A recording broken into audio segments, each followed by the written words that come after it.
Good morning, everyone. We are about to start the NATO Defense Ministerial meeting tomorrow and previewed this afternoon by the Ukraine Defense Contact Group. So we're going to start off today with a statement from the Secretary General, followed with your questions. Thank you and good morning. NATO defense ministers are meeting in Brussels to lay the ground for the summit in The Hague and also take key decisions to enhance our deterrence and defense. We will also address our continued support for Ukraine and the urgent need for peace. The world is becoming more dangerous. There's Russia's brutal war against Ukraine, the threat of terrorism, and intense global competition. We will continue to protect our people and our way of life. So we must make NATO a stronger, fairer, and more lethal alliance. At this ministerial, we are going to take a huge leap forward. We will strengthen our deterrence and defense by agreeing ambitious new capability targets. These targets set out what forces and concrete capabilities the allies need to provide to strengthen our deterrence and defense. Air and missile defense, long-range weapons, logistics, large land maneuver formations are among our top priorities.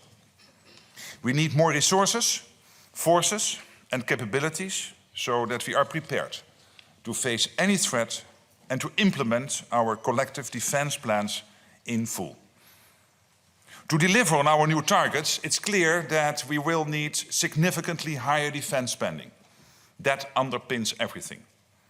European allies and Canada have been stepping up.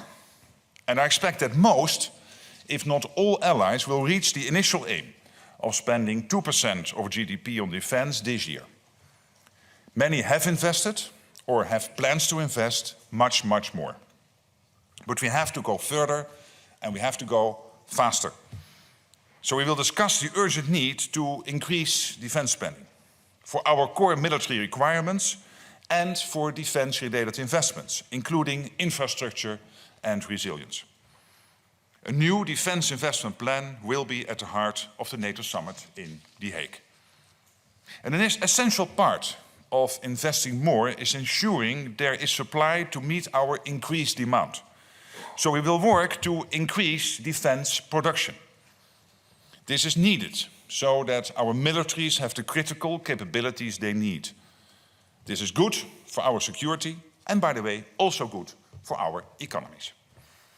Defense spending keeps us safe, but it also creates jobs across the alliance.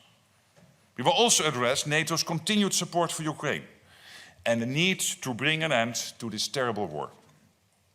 Later today, NATO allies, partners and Ukraine will take part in a meeting of the Ukraine Defense Contact Group, chaired by Germany and the United Kingdom. This will focus on continued support for Ukraine as it fights back against Russian aggression. And we fully support President Trump's efforts to stop the bloodshed with a just and lasting peace. NATO's long-term support to Ukraine is not about prolonging the war.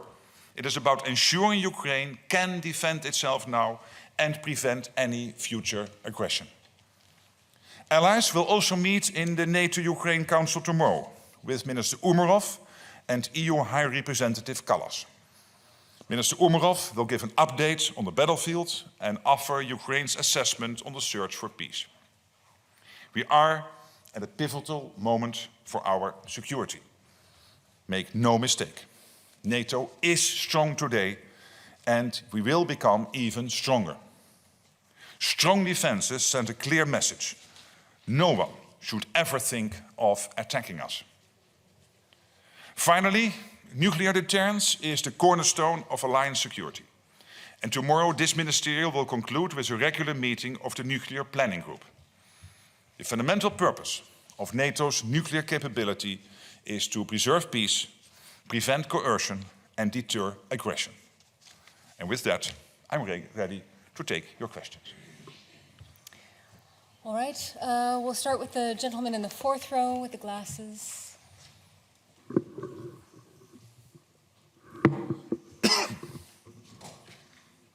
Thank you. Sven-Christian Schulz, Redaktionsnetzwerk Deutschland, German newspaper network R&D. My first question is about the defense capability targets. So how satisfied are you with the fulfillment of the current capability targets, and could the new higher targets act like, let's say, as a wake-up call for allies who have not fulfilled the current ones? And secondly... Can I do this question by question? So first on the first question, well, obviously there is still a lot to be done on the current capability targets. That's basically implicit in your question, and I couldn't agree more. And we need to do much, much more than what was basically encompassed in the current capability targets. So that means that this week is so important, because we will agree. And that means that we will assess the gaps we have in our collective defense to be able not only today to protect ourselves against any Russian aggression, the Chinese build-up, look what is happening between China, North Korea, Iran and Russia, etc., etc. But also to do this in the future, that we are able to defend ourselves, not only now, today, but also in 3 to 5 years. Your second question. Thank you. Regarding the peace negotiations with Russia and Ukraine in Istanbul, after this negotiations, peace does not seem any closer today. So with this in mind, are you convinced that peace is possible through negotiations with Putin, or is he just gambling? What I think is we really have to commend is the fact that President Trump broke the deadlock. Because still January this year, there were no direct conversations ongoing between the US and Russia. And I think it was important that Trump did this. Of course, this is not easy. And we have to make sure that we bring Ukraine to a lasting and durable peace. This is exactly what the US wants, what all the allies want, of course, what Ukraine wants. So Putin should never, ever try this again. And that means we have to test him, we have to sit down with him, or at least with his team, discuss, etc. And it is the US taking the lead on this, and I'm really glad that they do that. All right, second row, Agence France Presse.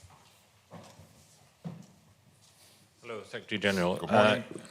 Couple of related questions. You told President Zelensky in Vilnius that Ukraine is a priority at the NATO summit, but it seems there will be no progress on Ukraine's desire to join the alliance, and there will be no commitment from allies, like in Washington, of a broad support package for Ukraine.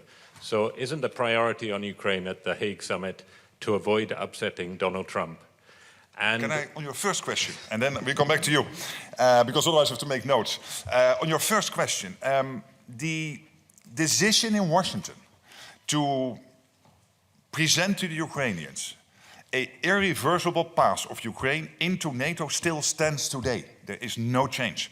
By the way, it was never promised to Ukraine that potential NATO membership would be part of a peace deal or a ceasefire. But that long-term commitment, that irreversible path is there, and we are building the bridge through the command in Wiesbaden, what we are doing together with Ukraine in Poland, capturing all the lessons, the ongoing support for Ukraine on a day-to-day basis. And on your second question, the first 3 months of this year, this is not news, I mentioned this before, allies have pledged 20 billion euros again for Ukraine in terms of military support compared to the 50 billion last year, full year.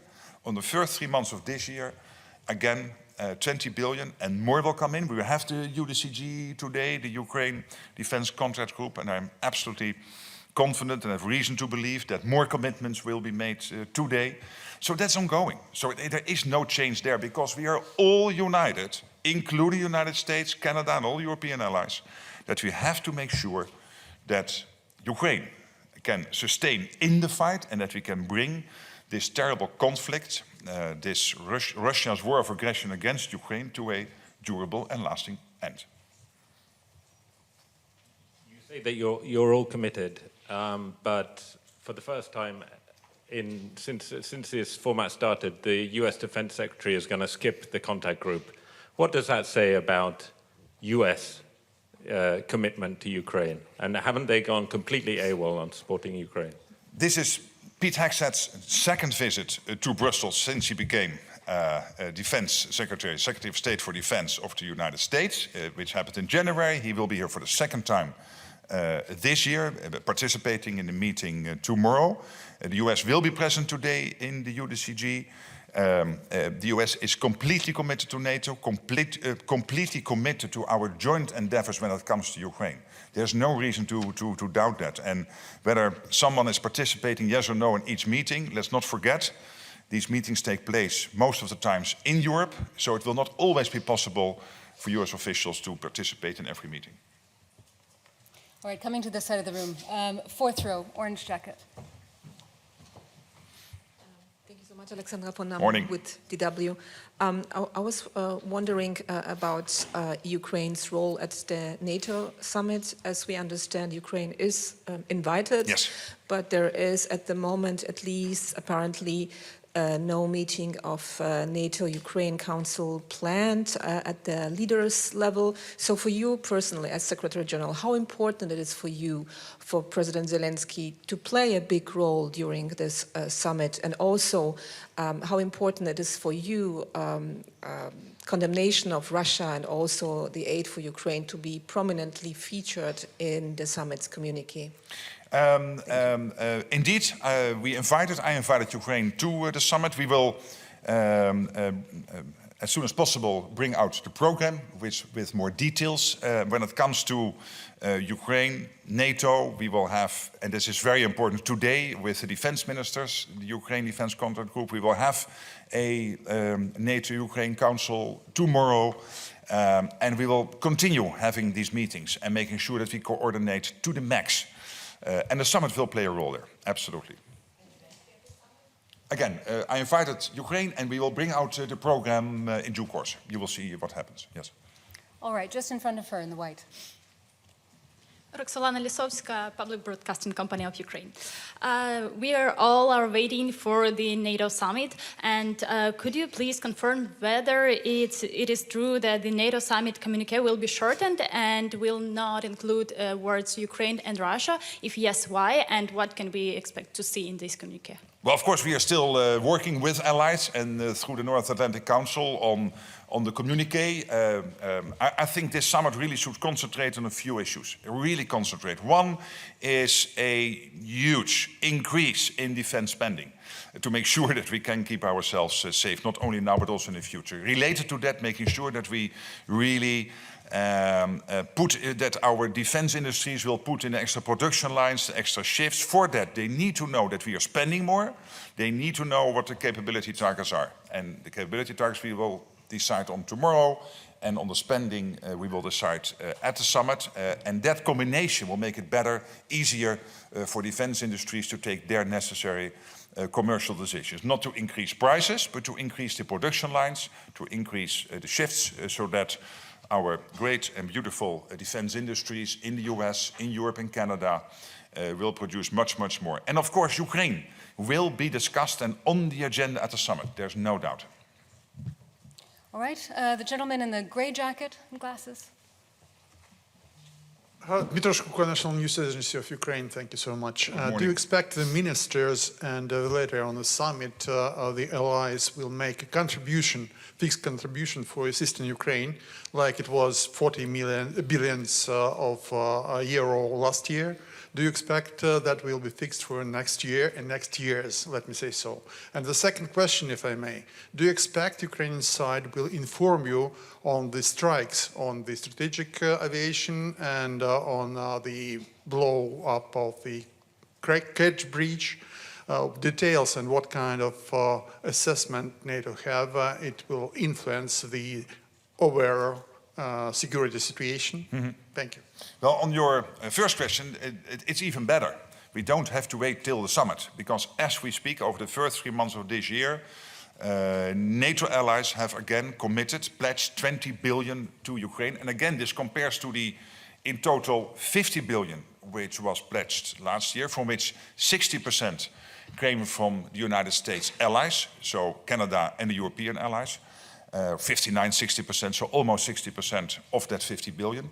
These first 3 months of this year, in total already 20 billion pledged, and there will be, I'm absolutely convinced, much more, and today's Ukraine Defense Contract Group will be helpful here. So I think that is important. And when it comes, of course, to the events last Sunday, clearly that's for Ukraine. And let's not forget that the capabilities they hit were the capabilities the Russians were using to attack innocent people, going about their daily lives in Ukrainian cities and communities. I think we really should take note of that. Okay, fourth row center.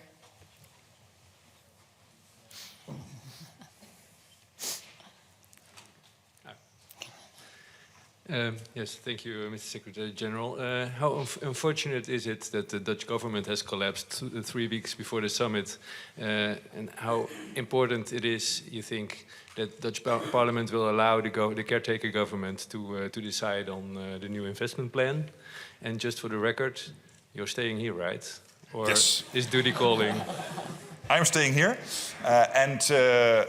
obviously I should not comment about Dutch politics, but I'm really absolutely positively convinced that at the summit with the 32 we will come to an agreement when it comes to this really big increase in defense spending, in defense industrial production, keeping the support for Ukraine going. I'm absolutely convinced. All right, and then coming to the second row here in the center. Secretary General, I have rather two questions. The first one is about external politics and the other one about internal politics. So about the external. The United States plan to withdraw their troops from Europe. How would Russia and China and the other countries that are not so friendly to NATO evaluate that? And the Can I do it question by question? So on your, yeah. And then you can then ask the second question if the gentleman is able to sustain that position. Thank you. Yeah. On the first question, there are no plans at the moment for the US to withdraw troops. What we do know is that, one, the US is completely committed to NATO. They expect European and Canadian allies to spend much more, because why would they spend X percentage on defense and then the rest of the alliance a lower percentage? So we have to increase spending, first of all, because we have to reach all those capability targets and close the gaps we still have to make sure that we can also fight the Russians if they try to attack us in 3 to 5 years, but also to equalize with the United States. And I think that is only fair. And then we know that the United States, of course, Europe, NATO is extremely important, because for a safe United States homeland, you need a safe Atlantic, you need a safe Arctic, and you need security in Europe. This is all three crucial for the United States. But at the same time, we know the United States also has to, because they are so big and so powerful, have to concentrate on other theaters in the world, like the Middle East, and of course the Indo-Pacific. So pivoting somewhat more to these areas is only logical. And what we have to make sure is that there will be no gaps in our capabilities, etc., etc. And I'm absolutely convinced that is exactly the way we will go ahead on this. Well, it was the ambassador of the United States to NATO, Matthew Whitaker, who announced this plans to withdraw. So at the moment, I see a contradiction between your words and his words. No, because we speak every week, and I know exactly what he said. And what he said is, exactly as I said, we have to pivot more towards other theaters, one, and we will make sure that there will be no capability gaps in Europe. And the second question, internal, you said that the NATO plan to increase defense spending. And do you expect the European member states to cut their social spending, like healthcare, like pensions and unemployment payments, stuff like that, in order to increase budget spending on defense issues? Well, first of all, let's agree why it is necessary to spend so much more. That is because the Russian threat is there for the long term, and the Russians, as we speak, are reconstituting themselves at a rapid pace. I mentioned this number before, the fact that with only having only a 2 trillion economy compared to a 50 trillion economy for NATO, 25 times bigger, they producing 4 times more in terms of ammunition than the whole of NATO is doing. They produce in 3 months what the whole of NATO is producing in a year, whilst they are only 2 trillion compared to our 50 trillion, so 25 times smaller than NATO. So that means that we really have to ramp up our defense spending. Munition, priority number 1, but also all the elements I mentioned, including command and control, maneuverable land formations, long-range missiles, air defense systems, etc., etc., to keep ourselves safe. Then, of course, if that means for countries increased defense spending, you will come to the political question where to get it from. And then it's up to the politicians and the national consensus how to do this. And there are generally three areas. You can increase taxation, you can increase the debt, or you can try to find savings elsewhere. But this is up to national politicians, not up to me. I only need to make sure that collectively we have what we need to prevent us from taking out the Russian language courses. All right, and just next to him in the second row. Hi, thank you, Secretary General. I'm Sam Brazil from the independent Russian outlet Meduza. I have two questions about the Baltic region. NATO countries are already challenged today in the Baltic region with sabotage attacks regularly and Russia's shadow fleet, among other things. So first question, is NATO prepared for a potential Russian hardcore attack in the Baltic region? Well, first of all, we are always prepared for every eventuality, and Vladimir Putin should know that if he would try, that our reaction will be devastating, and he knows. What we have to make sure of is that it is not only devastating today, but that it will also be devastating and very effective in 3, 5, 7 years from now, and that's why we have to spend more. When it comes to the Baltic region, but this is also true for the Black Sea and for other NATO areas, there is the constant threat of attacks on our critical undersea infrastructure.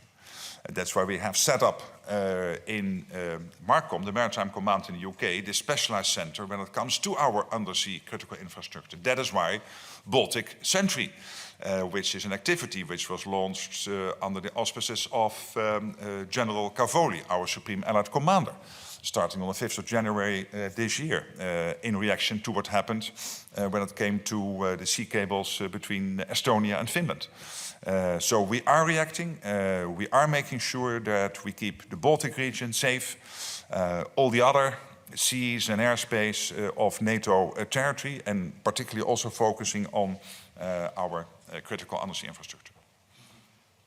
So my second question was going to be about willingness of NATO to protect, for example, a small Baltic city like Narva. But you kind of addressed that, but I want to ask about the resources. Are the resources really there? Is the infrastructure there? I can assure you that we will defend every inch of NATO territory. That Article 5, an attack on one, is an attack on all, is ironclad.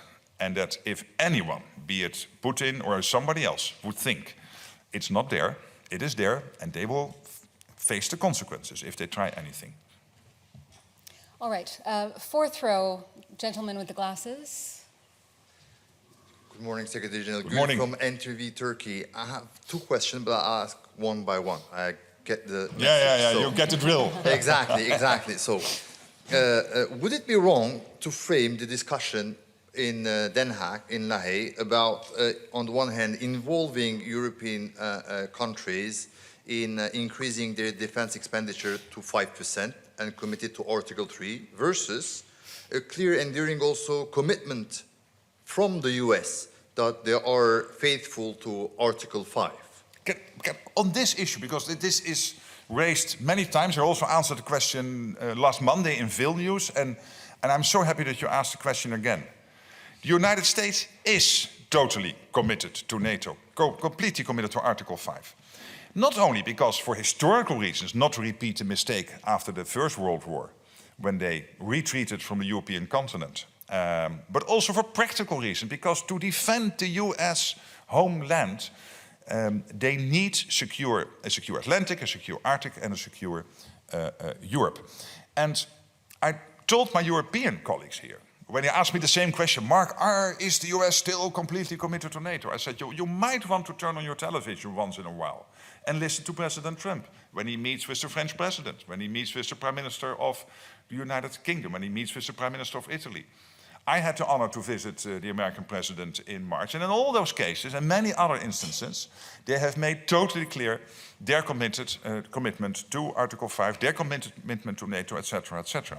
So maybe we should now start stopping asking the US to do this, and now we will ask for the next half year for the Dutch or the Estonians to commit to Article 5 in NATO, and then first half next year we will move to Spain and France, and we'll do this part of NATO or by part of NATO, because it is not fair to constantly ask, and I'm not arguing with you, but through you with some of my European colleagues, to constantly question that. However, this comes with an expectation, and the expectation is that on the European side of NATO and the Canadian side of NATO, if we think that we can keep ourselves safe, sticking with the 2%, forget it.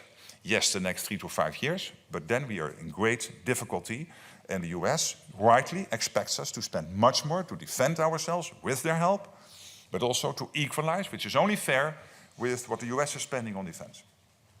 And the second question is with regard to the warfighting readiness. It's a topic that you also raised in P9, and it's, I guess, the topic today. But is there enough resources and political will to, within the alliance to, on that very matter, bearing in mind that this 1 billion citizen adopted the Feyenoord motto, we don't want words, but we want deeds? Yes, exactly, and that's exactly what we have.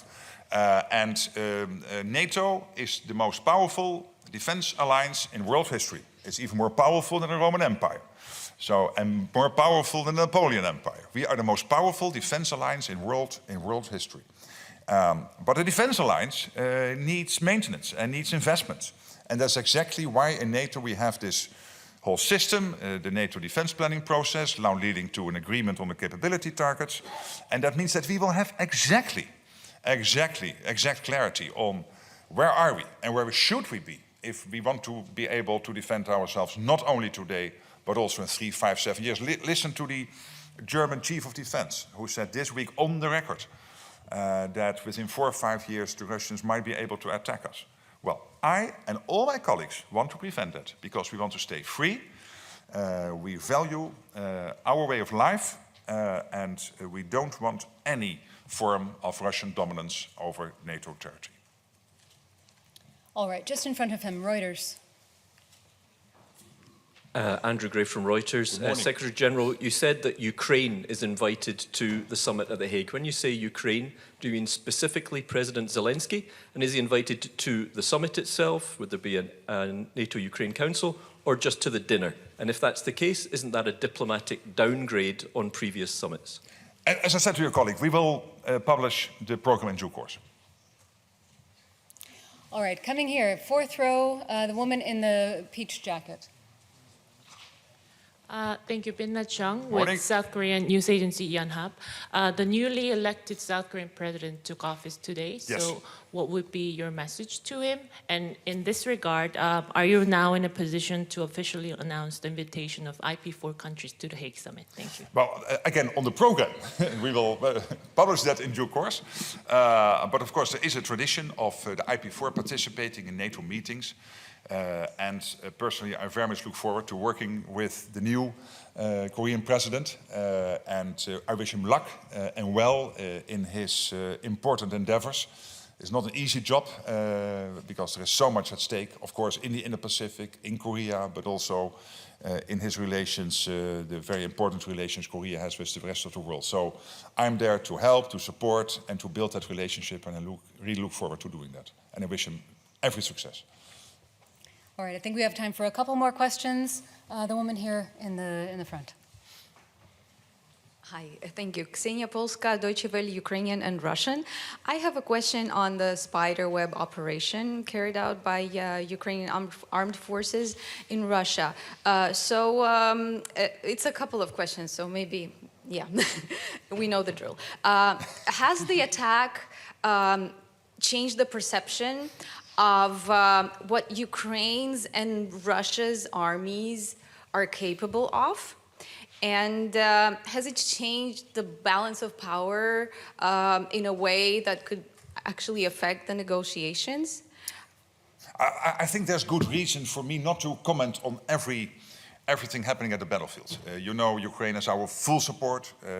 All allies want Ukraine to be in the best possible position in the peace talks. We want to bring this conflict to a durable end.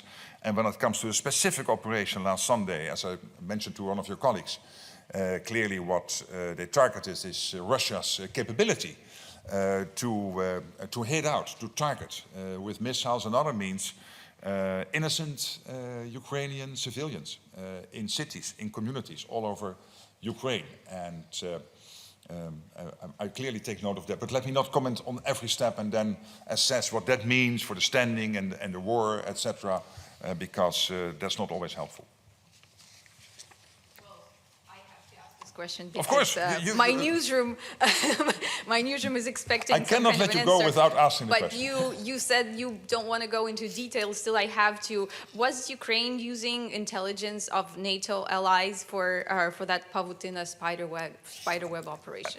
As I said on your previous question, it's tradition for us to not comment on every Ukrainian operation or every Russian operation. Sometimes we do, sometimes we don't comment on it. And in this case, my comment is clearly on the targets of the Ukrainian operation. And these are Russian capabilities they use to do these indiscriminate, unprovoked attacks on innocent Ukrainian civilians, cities, etc. And that's terrible that they do this. And I take note of the fact that Ukraine was targeting those capabilities. All right, and final question to the gentleman just behind her. Thank you. Sergei Sidorenko, European Pravda, Ukraine. I'd like to ask you about your vision and allies' vision on distribution of this, let's say, 5% or what you would finally define. Ukraine is getting support, Ukrainian armed forces are getting support from the alliance. Do you see that this support can be accounted as part of hard security expenses, or it could be only a kind of defense-related expenses, or it can be both, or it's still under discussion? And anyway, would Ukraine account for taking part in this high investment, which can amount up to 5%? Thank you. First of all, it would be strange and not wise if in NATO we would take decisions on spending more and then doing it in such a way that it would somehow work against Ukraine getting what it needs going forward to stay in the fight and be in the best possible position in the peace talks. So we will make sure that we will design the new investment plan in such a way that it will not impact the way our allies are working with Ukraine to make sure that you have what you need to stay in the fight. All right, thank you all so much. We will see you back here tomorrow. Thank you. See you tomorrow.